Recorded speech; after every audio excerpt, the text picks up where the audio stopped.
the shock with no pain and quickly shooting the guy down.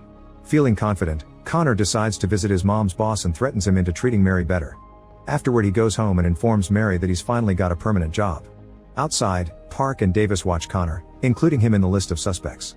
The next day, Connor and Garrett go to a bank to gather information about the routine and the security cameras, concluding they'll have 5 minutes to pull off the heist because the police drones arrive in 7.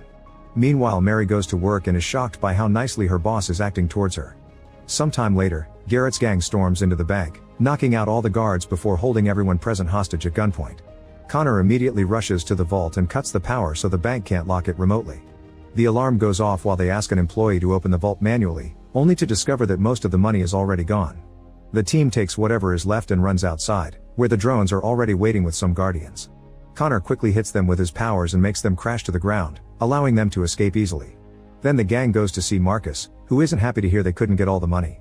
As he and Garrett argue, Copperhead suddenly shows up and tries to shoot Marcus, only for Rhino to block the bullets with his extremely hard body. Copperhead tries shooting Nia instead, so Connor disarms her with an electric shot. Next, Copperhead attacks him with a knife and wounds his arm, thus Rhino repeatedly shoots at her until she's dead. Afterward, Connor finds Nia while she's consuming psych. She notices Connor was wounded during the fight and immediately heals it while explaining that she keeps working for Marcus because she owes him.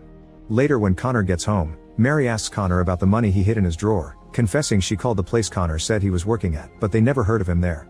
Connor tries to explain he's chosen crime for her sake, but suddenly Mary loses control of her power and collapses. She's immediately taken to the hospital and the doctor informs Connor that her tumor is pressing her brain against the skull, but Connor can't afford the necessary operation. When Connor leaves the hospital, Park and Davis are waiting for him to take him to the station.